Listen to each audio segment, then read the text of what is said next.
Tema número 1. Claudia miente sobre su patrimonio para recibir la bendición de López. Tema número 2. El Departamento de Estado norteamericano le pone una madriza a López.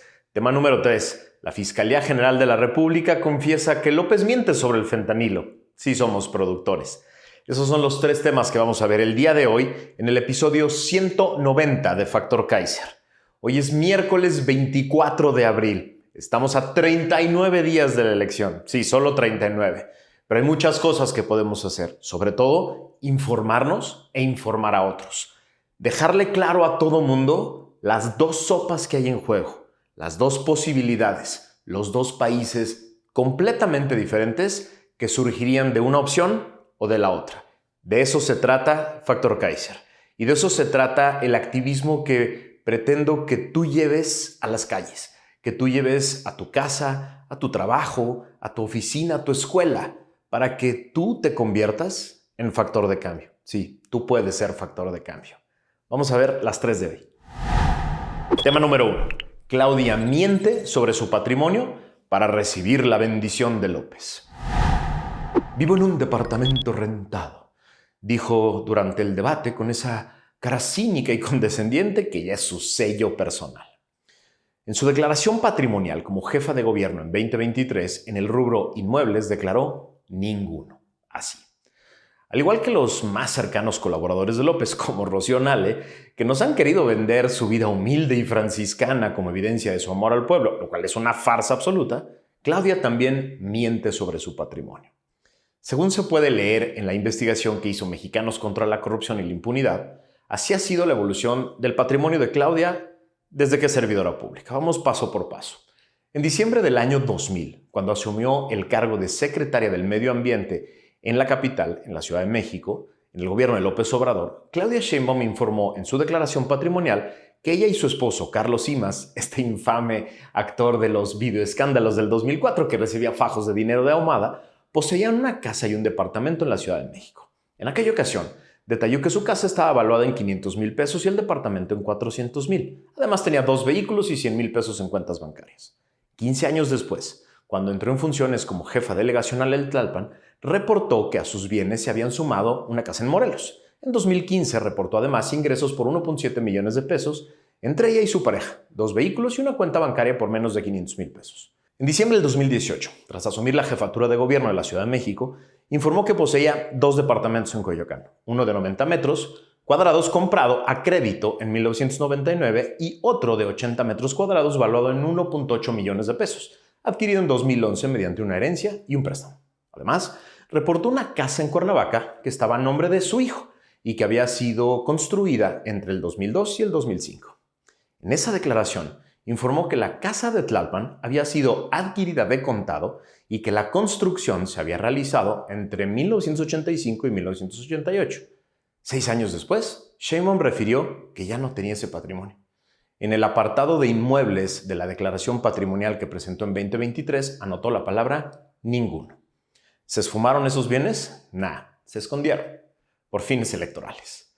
En la revisión de documentos realizada por Mexicanos contra la Corrupción y la Impunidad, se constató que la casa en Tlalpan y uno de los departamentos en Coyoacán ahora están a nombre de Mariana Imma Sheinbaum, la hija de la candidata presidencial de Morena y de su ex esposo Carlos Simas. Sí, el de los videos con fajos de dinero. El 12 de julio del 2018, a los 12 días de que Claudia ganó la elección de la Ciudad de México, uno de sus departamentos en Coyoacán fue escriturado mediante donación a su hija Mariana. Al igual que el departamento, la casa de Tlalpan también fue puesta a nombre de la hija de Sheinbaum el 14 de abril del 2021, que tiene un valor comercial de alrededor de 5 millones de pesos según el avalúo que fue anexado en el acta de donación del inmueble. Esa casa tiene una historia oscura. Y no es la de la señora embarazada construyéndola con sus propias manos. No, esa es una cortina de humo. Ahí te va la historia oscura. Carlos Simas Gispert, el ex esposo de Sheinbaum y estrella de videos recibiendo fajos de dinero en efectivo en las oficinas de Ahumada en 2004, fue declarado propietario de la casa de 255 metros cuadrados de construcción en un terreno de 486 metros cuadrados por prescripción positiva. Es decir, una figura legal contemplada en el Código Civil de la Ciudad de México que permite adueñarse de un bien gracias al paso de los años, es decir, por posesión del bien. La propiedad ubicada en un fraccionamiento de San Andrés Totoltepec se encontraba a nombre de un fideicomiso, conformada por familias de uruguayos que vivieron durante una época en México. Como parte del juicio que IMAS promovió desde el 2012, los beneficiarios del fideicomiso, que regresaron a vivir a Sudamérica, fueron notificados como codemandados a través de edictos publicados en 2 periódicos de muy baja circulación. Y obvio, al no responder, se les declaró en rebeldía y perdieron el juicio. Esto, pese que la ley establece que cuando se desconoce el domicilio de las personas, las notificaciones por edictos deben publicarse en un periódico de mayor circulación. Mexicanos contra la Corrupción y la Impunidad localizó y consultó a 2 de los uruguayos codemandados, quienes eran beneficiarios del fideicomiso, y dijeron que nunca les notificaron el juicio. No pudieron reclamar el predio sobre el que se construyó la casa porque no se enteraron de que había un litigio en curso promovido por Carlos Imaz. El caso fue resuelto a favor de Imaz mediante sentencia definitiva del Juzgado 32 de lo Civil de la Ciudad de México el 29 de noviembre del 2018, es decir, 6 días antes de que Sheinbaum asumiera como jefa de gobierno, y confirmada por resolución de la 7ª Sala Civil del Tribunal Superior de Justicia de la capital, dictada el 24 de junio del 2019, ya durante la gestión de la morenista como jefa de gobierno.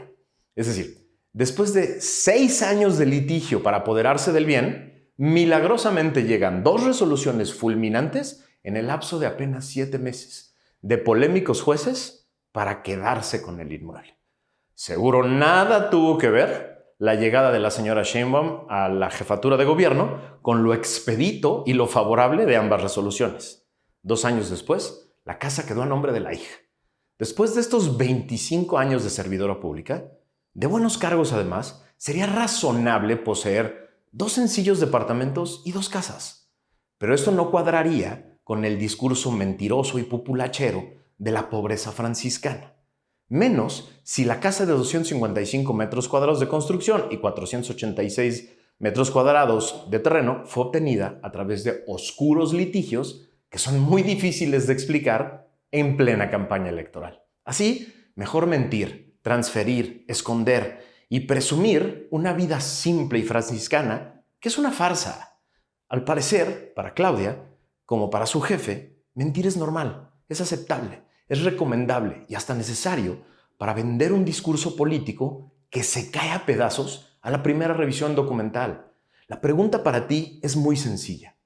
¿Se le puede creer algo a Claudia hoy? Tema número 2. El Departamento de Estado norteamericano le pone una madriza monumental a López.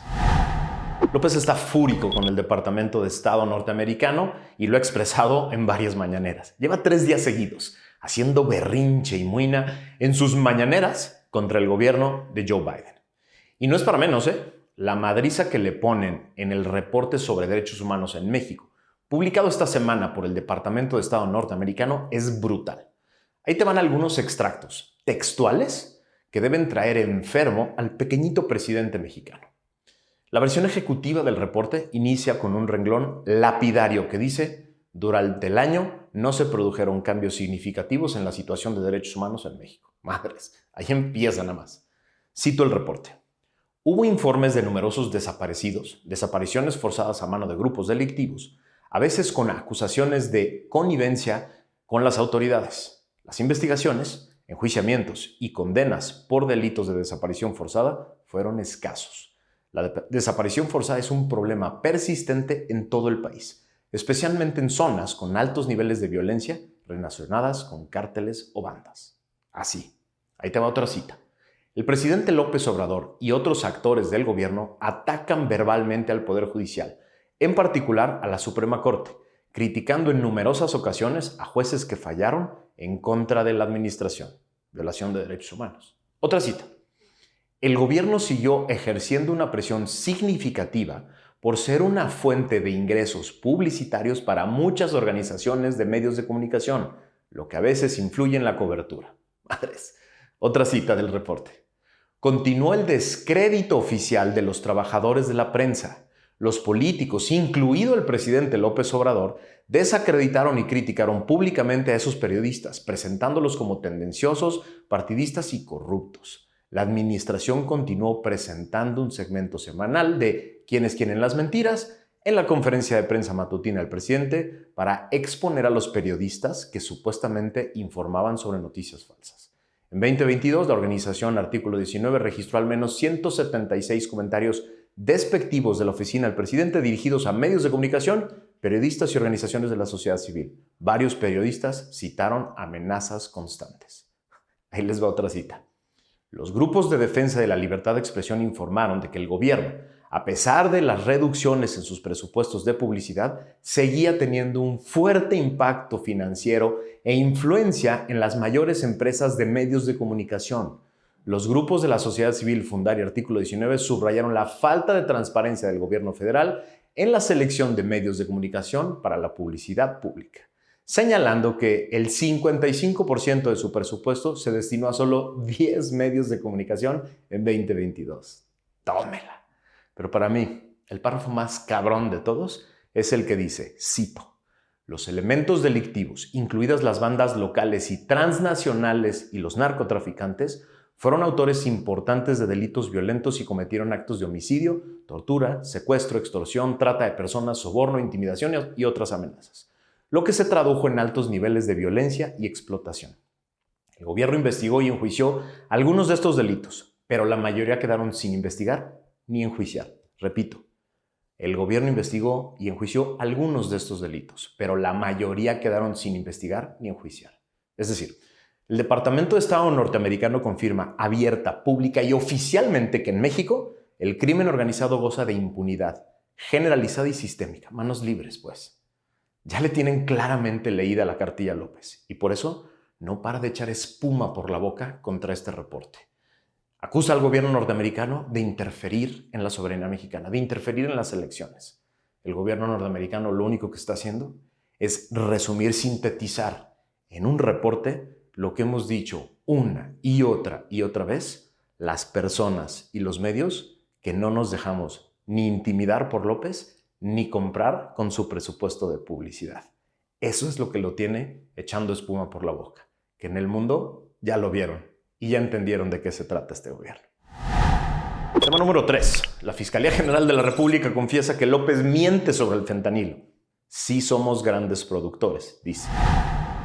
Un honesto servidor público de alto nivel de la Fiscalía General de la República se va a quedar sin chamba muy pronto.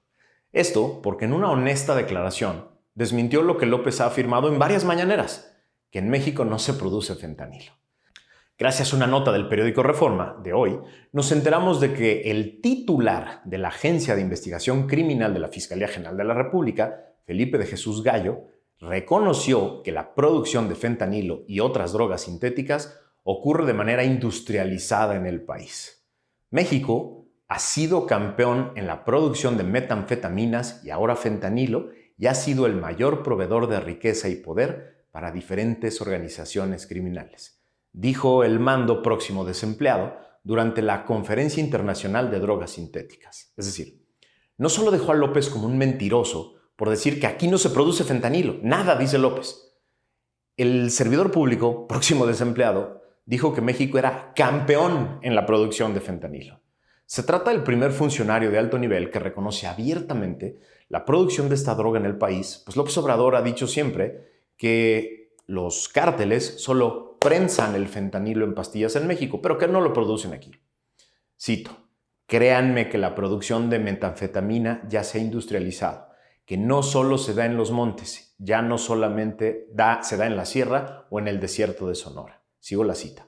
Hemos llegado a modelos de negocio tan innovadores o tan antiguos y arcaicos como el trueque de cambio precursores por metanfetaminas para evitar el rastro de dinero, explicó Gallo, un próximo ex servidor público de la Fiscalía General de la República que está sometida a López Obrador.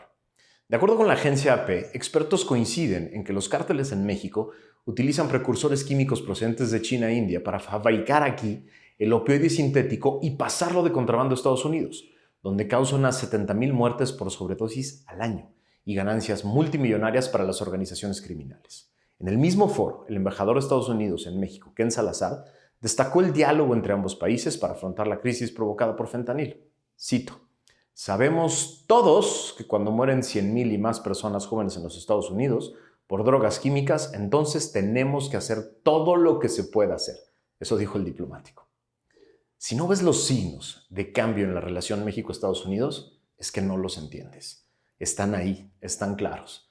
Tanto el reporte de derechos humanos como esta madriza sobre el fentanilo es un cambio en la relación, un cambio drástico en la relación México-Estados Unidos que pone muchísima presión tanto al gobierno de Joe Biden como a los diferentes candidatos demócratas de parte del gobierno que en este momento van a tener que apretar el pie con México. ¿Por qué? Porque si no los republicanos les van a comer el mandado en la elección. Se viene una presión muy fuerte de Estados Unidos y López lo único que hace es negarla, es quejarse y es hacer berrinches sobre la soberanía. Sí, el mismo presidente que apenas ayer dijo que los juicios penales y civiles en contra de Trump son un intento para descarrilarlo de la competencia. Sí, ese que se ha metido en todas las elecciones que puede, hoy se enoja porque el gobierno de Estados Unidos hace un reporte muy completo sobre el drama de derechos humanos y violencia que estamos viviendo en México, que el presidente provoca de manera directa desde su gobierno.